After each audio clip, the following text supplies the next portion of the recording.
살면서 혹시 가장 마음 졸이는 순간이 언제였습니까? 저는요, 어떤 결과를 기다리는 시간이 늘 이렇게 마음을 졸였던 시간이었던 것 같아요.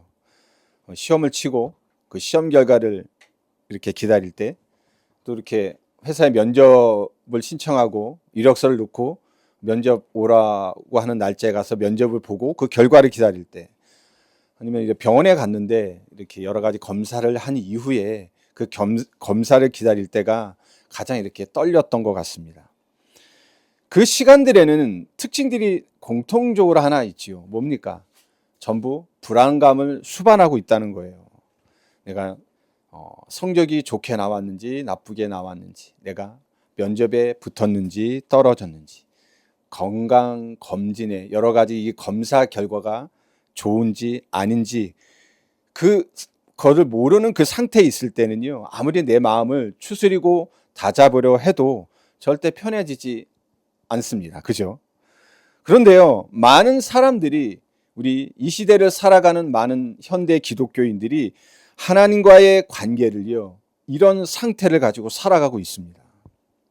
어떤 분은 굉장히 긴 시간 동안 오랜 신앙의 연조를 가지고 신앙생활을 이렇게 했음에도 불구하고 자기 구원에 확신이 없는 이런 상태 속에서 늘 구원에 대해 불안을 느끼고 살아갑니다.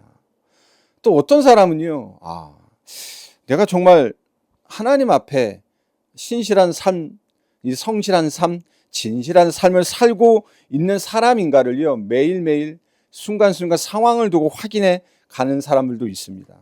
아직 예수님을 믿지 않은 분은요, 아예 하나님과 나는 상관없는 사람이라고 생각해서 나를 신으로 삼고 나를 기준 삼아 살아가고 합니다. 본문은요, 이런 모든 인생에 대한 불안한 상태에 있는 모든 인생에 대해 그 마침표, 그 답을 정확하게 선포하는 말씀이라는 겁니다. 우리는요, 무언가를 증명해서 얻는 평안을 받는 존재가 아니라 이미 이루어진 회복된 관계에서 오는 근본적인 즐거움을 누리는 삶을 살아가는 존재라는 거죠. 오늘 설교를 통해서요, 하나님과 나는 어떤 관계에 있는지, 그 안에서 나는 어떤 소망을 가지고 살고 있는지, 그리고 이 미래를 향한 하나님의 가르침, 주님의 팁을 꼭 붙잡는 시간 되시기를 바라겠습니다. 왜 우리는요, 늘 하나님과의 관계에 있어서 이렇게 마음을 졸이고 불안하고, 그리고 하나님 안에 있는 평안을 누리지 못하고 늘 헤매는 걸까요? 바울은 이 질문에 대해서 1절에 명확한 답을 내림으로써 이야기를 시작합니다. 뭐라고 말씀합니까? 우리는 믿음으로 의롭다 하심을 받았다고 바울은 말하고 있습니다. 여기서 의롭다 함을 받았다는 이 용어는 법정적인 용어입니다. 단순히 법정에서 죄가 없다고 판결받는 서류상의 절차를 넘어서요, 하나님께서 죄인인 우리를 향해 너의 죄는 내가 보낸 예수 그리스도가 십자가에서 대신 갚았으니까 너를 이제는 법적으로 의인으로 선언할 거야 라는 판결입니다. 즉 하나님과의 관계에 있어서요, 이제는 하나님이 더 이상 우리를 죄인이라고 정죄하시는 재판장이 아니시라 우리를 당신의 자녀로 받아주신 아버지가 되셨다는 뜻입니다. 이 선언 안에서 우리에게 주어진 게 뭡니까? 첫 번째로요, 바로 하나님과의 화평이라는 겁니다. 우리가 그리스도 예수로 말미암아 하나님께 칭의, 의롭다 함을 받았을 때 제일 먼저 회복된 것이 뭐라고요? 하나님과의 화평이란 말입니다. 이 화평은요, 단지 내 마음이 느긋해지는 주관적인 감정이 아니라 관계의 상태를 말하고 있는 겁니다. 우리 예전에 어떤 상태였죠? 우리는 과거 하나님을 떠난 죄로 인해서 하나님과 원수되었던 관계였던 겁니다. 근데 이 관계가요, 완전히 그리스도 예수로 말미암아 청산된 거예요. 그리고 그 그리스도의 십자가 희생을 통해서 거룩하신 아버지 하나님과 수직적인 평화 관계가 수립되었다는 겁니다. 이걸 보고 화평이라고 지금 하고 있는 겁니다. 우리가 이 은혜를 먼저 받았다니까요. 이 화평은요, 우리가 뭔가 노력해서 받은 결과입니까? 아닙니다. 십자가에서 모든 것을 이루신 예수 그리스도를 통해 하나님께서 우리에게 값없이 주시는 첫 번째 은혜의 선물이라는 겁니다. 이 그리스도가 주시는 이 평화는요, 하나님과 우리 사이를 가로막았던 이 죄의 담을 허물어뜨리고 주신 영원하고 완전한 평화라는 사실을 기억하시길 바랍니다. 그래서 우리는요, 이 하나님과의 바른 관계가 회복이 됐기에 더 이상 이 세상 안에서 일어나는 일이 일비하지 않고 하나님과의 화평 안에서 평안을 누리게 된 거라는 겁니다. 우리가 평안을 누구 안에서요? 하나님 안에서, 하나님과 화목되어지는 관계 안에서 누린다는 거예요. 그러면서 우리는 단지 죄 사함을 받은 사람이 아닙니다. 장차 하나님의 영광에 참여하게 될 사람으로서요, 지금 당장은, 지금 현실은 눈물의 골짜기를 걸어가는 것 같지만 그 마지막에는요, 영원한 하나님의 나라에서 영광을 누릴 것이기에 우리는 이 사실을 확신하고 오늘을 즐거워할 수 있는 겁니다. 오늘 이게 1절에서 2절의 말씀입니다. 우리가 행복해야지, 그래 즐거워해야지. 아니요, 우리의 행복과 우리가 즐거움의 근거가 어디 있다고요? 철저하게 그리스도 예수로 말미암은 의, 그 안에 주신 하나님과 화평, 이 속에서 나온다는 겁니다. 현대를 살아가는 우리 많은 기독교인들, 아까 지금 말씀드렸던 이런 주관적인 기분과 객관적인 신분들을 참 혼동을 많이 합니다. 내가 매주 주일 성수를 잘하고 모든 예배 빠지지 않고 기도 생활 잘하고 죄를 안 짓는 삶을 살아가면 하나님 나를 사랑하시는 겁니까? 반대로 말해서요, 내가 여러 현실의 어려움과 고난 앞에서 내 하나님을 향한 의심이 찾아오거나 삶의 고난이 찾아오면 하나님 나를 안 사랑하시는 겁니까? 아니잖아요. 우리는요, 이런 불안한 삶 속에선 시시각각으로 오는 이런 불안한 감정에 속지 말아야 합니다. 우리가 하나님 앞에 의롭다함 받고 그분의 자녀가 된 때는 이거는요, 내가 매일의 삶 속에서 나타나는 기분과 성과에 따라 흔들리지 않아요. 구원은요, 우리가 정돈된 삶을 가지고 하나님께 나아가는 것이 아닙니다. 아무 자격 없는 자에게, 죄인은 우리에게 값없이 주어지는 하나님의 선물이기 때문에요, 오직 그리스도의 십자가를 믿음으로 받아들이면 되는 겁니다. 내가 하나님께서 전해 주신 이 그리스도 십자가 복음을 믿음으로 반응하여 하나님께 나아갈 때 우리는요, 나에게 일어나는 일과 상관없이 우리는 구원받은 자요, 주님의 칭함 속에 당신의 자녀가 되었다는 사실을 믿으시기를 바라겠습니다. 그러면 우리는요, 이 안에서 살아가면 되는 겁니다. 모든 의의 근거, 믿음의 근거, 우리가 구원의 근거, 하나님 안에서 화평되는 근거, 그 안에 평안을 누리는 근거는 딱 하나밖에 없습니다. 예수 그리스도라는 사실을 믿으시기를 바라겠습니다.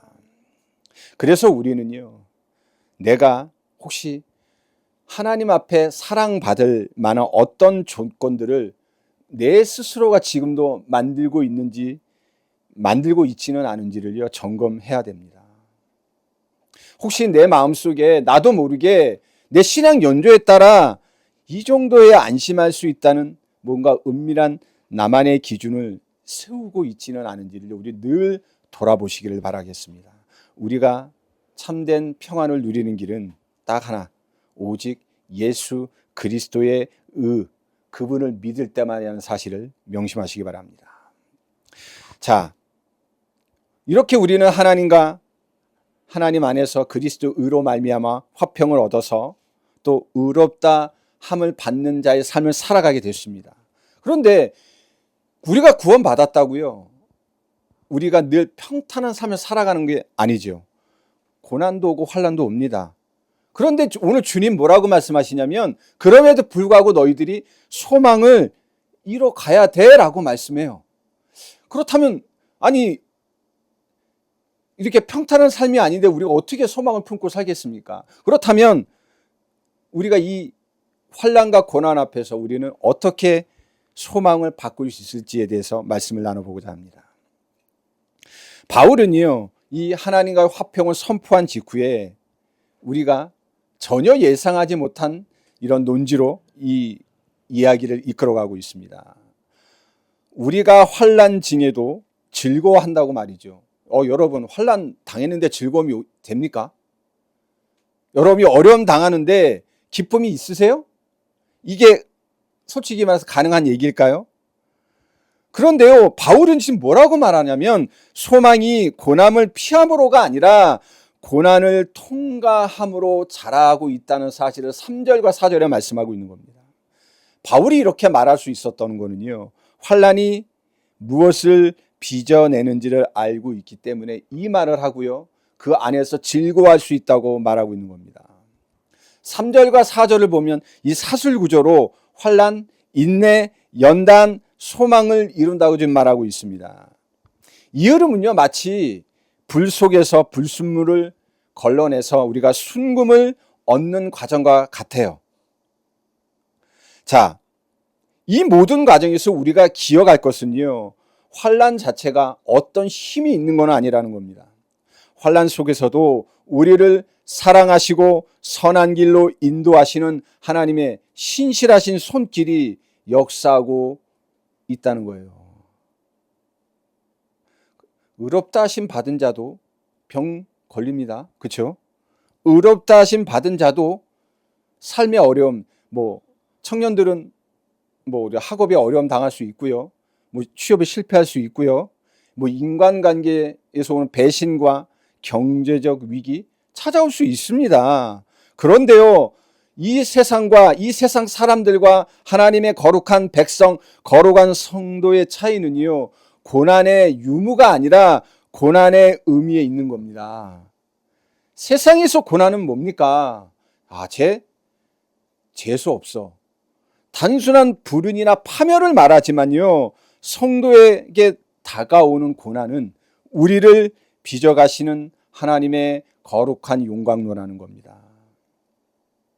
하나님이요, 환난을 통해서 이 환난이 우리를 변화시키는 것이 아니라 하나님께서 환난을 이용하시고 사용하셔서 우리를 변화시켜 가시는 연단의 과정이라는 겁니다.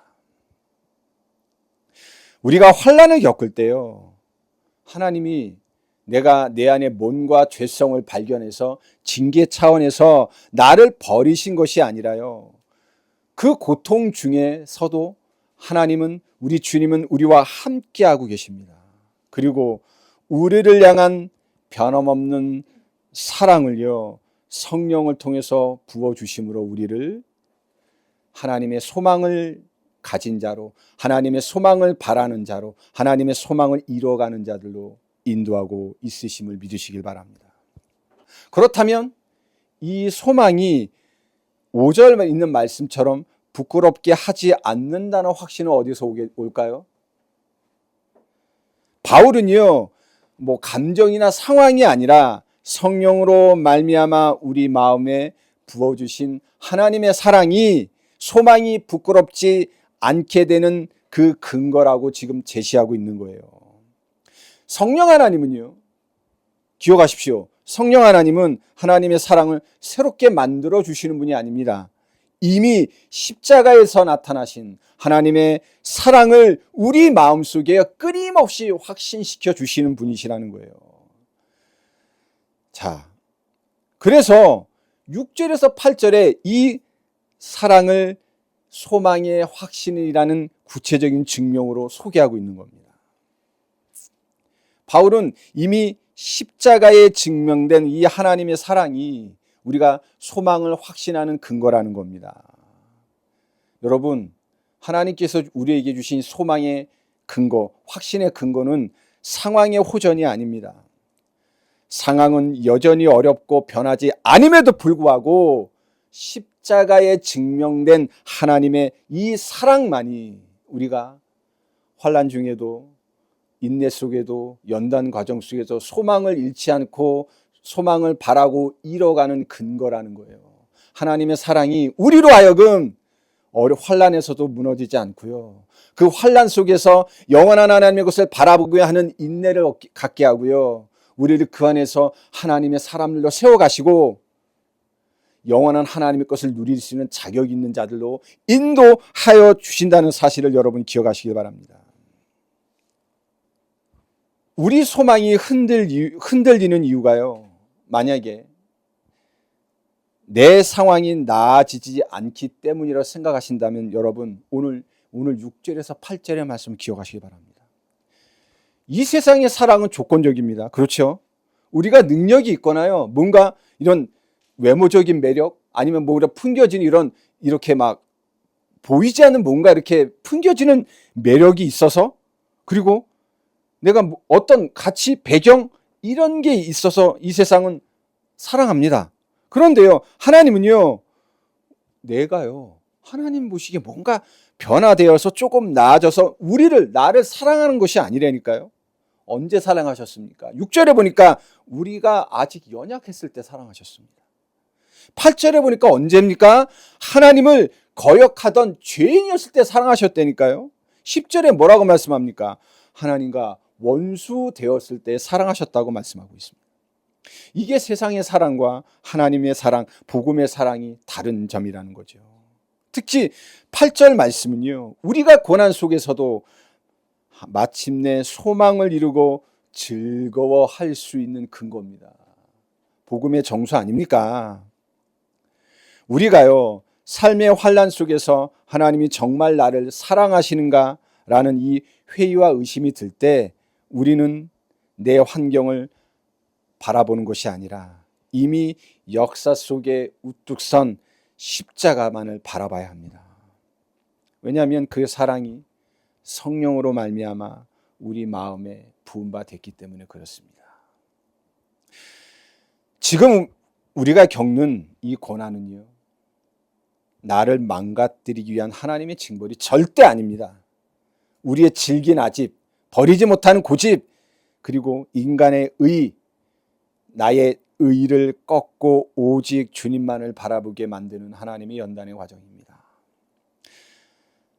하나님이 계시다면 왜 내 삶에 이런 시련이 올까라는 의문과 질문이 생기실 때마다 여러분, 내 감정에 속지 마시고요, 오직 영원한 저 십자가를 바라보시길 바랍니다. 우리가 가장 아파하는 그 순간에도 하나님은 우리를 향한 사랑의 줄을 놓지 않으셨습니다. 우리를 향한 그 사랑의 손길을 거두시지 않는 분이시라는 겁니다. 이 세상의 소망은 나를 실망시키지만 십자가의 사랑에 뿌리박은 하나님의 향한 소망은요, 결코 우리를 부끄럽게 하지 않는다는 사실을 믿으시길 바라겠습니다. 9절에서 10절을 보면 바울은 구원의 완성을 확증합니다. 9절 10절에 보면 더욱이라는 단어가 각각 등장합니다. 이것은 성경 주석가들이요, 더 큰 것에서 더 작은 것으로의 논증이라고 부르는 논리학의 방식을 차용해서 지금 설명하고 있는 건데요, 우리가 하나님과 원수 되었던 죄인 시절에도 아들의 목숨을 내어 주어 구원하셨다면 그리스도의 피로 사서 하나님의 자녀가 된 지금에도 살아계신 그리스도께서 우리를 끝까지 지켜주시지 않으시겠는가라는, 즉 마지막 날에 진노에서 우리를 구원해 내시지 않겠냐는 논리예요. 어렵죠? 우리가 죄인 되었을 때 하나님께서 예수 그리스도 당신의 아들을 보내셔서 우리를 구원하셨는데, 우리가 그리스도로 말미암아 살아났다면 우리가 마지막 날에 이르기까지 그 살아나신 그리스도가 우리를 지켜주실 거라는 논리라는 거예요. 죄인이었을 때 구원하신 하나님, 이제는 그리스도 안에서 하나님과 화평케 돼서 평안을 누리는 것을 우리가 하루만 누리는 게 아니라 언제까지요? 저 마지막 날 우리가 하나님 앞에 서는 그날까지 인도하고 보호하시겠다는 겁니다. 자, 여기서 중요한 것은요, 구원을 받을 것이니라, 이 말이 뭡니까? 미래 시제로 쓰였다는 겁니다. 그래서 성경이 말하는 구원은 뭡니까? 과거와 현재와 미래 이 세 가지 시제를 갖고 있고, 구원은요 이 세 가지 시제를 이루시고 완성하신 결과라는 겁니다. 구원은요 과거에 끝난 일회성 사건인 의롭다 하심, 칭의에 그치지 않는다는 겁니다. 오늘을 화평과 소망 가운데 살아감으로 우리를 거룩하게 변화시키시고 성화죠. 그리고 주님 다시 오시는 그날, 그 마지막 날에 진노에서 완전히 건짐받는 완벽하게 완성될 영화입니다. 까지 현재의 진행형이자 미래 완성형의 역사라는 겁니다. 감사한 얘기 아닙니까? 과거 그리스도 예수로 말미암아 우리는 구원받았습니다. 과거 끝났어요. 뭐라고 그랬습니까? 예수 그리스도 의로 말미암아 하나님이 우리를요 너 의로워 라고 치겠다니까요. 이제는 그걸 넘어서 오늘의 삶 속에서 하나님이요 우리를 하나님과 화목된 이 안에서 평안을 누리며 소망 속에서 우리를 하나님의 자녀답게 우리를 변화시켜 가고 있다는 겁니다. 어떻게요? 영원한 저 하나님의 나라에 그 안에 들어가서 우리 영원하신 우리 주님을 찬양하고 예비하는 복을 누릴 수 있게 말입니다. 우리의 미래는 영화라는 겁니다. 이게 우리에게 주신 구원의 은혜라는 겁니다. 이 말은요, 하나님이 지금 내 편이지만 앞으로도 영원히 누구 편이 되시겠다는 겁니까? 내 편이 되시겠다는 겁니다. 얼마나 감사합니까? 아니 과거에만 내 편이 되신 게 아니고 오늘 내 편이 되신 게 아니라 내가 알지 못하는 저 미래까지도 나의 편이 되셔서 함께 하시고 인도하시고 이끌어 가심으로 말미암아 우리에게 주신 이 소망을 우리에게 쥐어주시고 그렇게 복받게 하시겠다는 겁니다. 얼마나 감사합니까?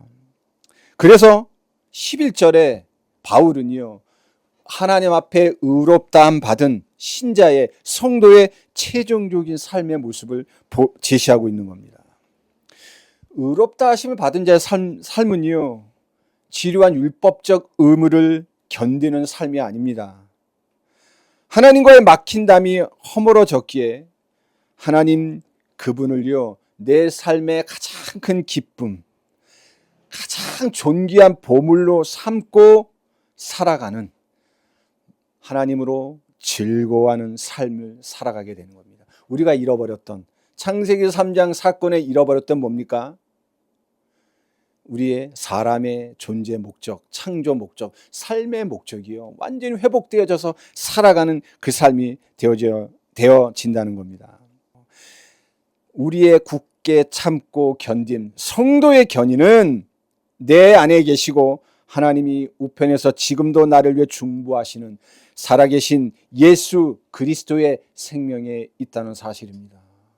그리스도의 영원한 의가요 우리로 하여금 이 환난에서 굳게 참고 견디는 인내 속에 거룩한 하나님의 사람으로 변화시켜 받아 뭡니까? 소망을 이루는 자들로 세워간다는 겁니다.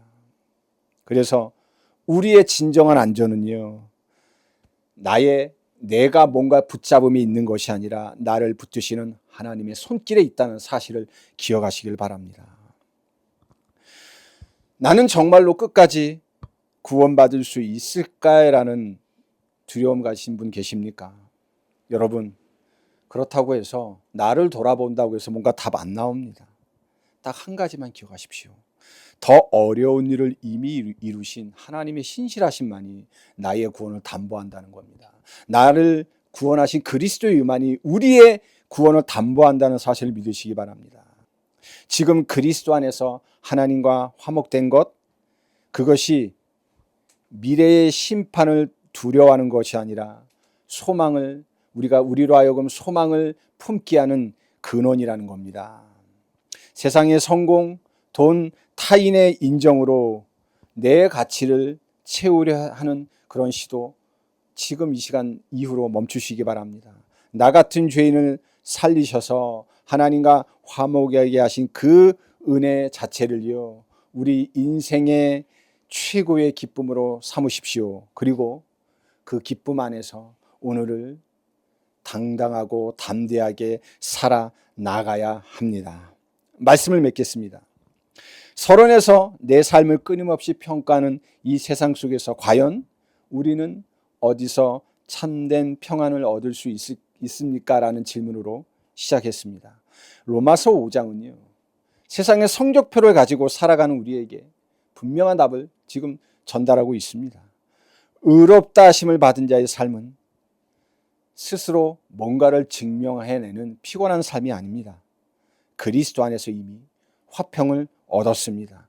그래서 우리는 고난 중에도 흔들리지 않는 소망을 바라볼 수밖에 없는 자들입니다. 그리고 마지막 날에 구원이라는 확실한 보장까지 이미 갖고 있는 자들이라는 거죠. 지금 이 자리에 아직 예수님에 대해서 알지 못하는 분이 계시다면 오늘이 나의 그 어정쩡한 상태를 끝나는 날이 되길 바랍니다. 나의 자격이 아니라 그리스도의 이미 이루신 구원의 완성된 은혜를 붙드시길 바랍니다. 그리고 이미 오랫동안 주님을 믿으신 분들도 오늘부터 이 화평과 소망과 확신이 내 감정이 아니라 노력이 아닌 하나님의 은혜라는 사실을 붙드시고요, 그 은혜 안에 거하시고 은혜로 말미암아 하나님의 사랑 안에서 이끌어 가시는 그 은혜를 누리시기를 바라겠습니다. 우리는 더 이상 결과를 기다리는 사람들이 아닙니다.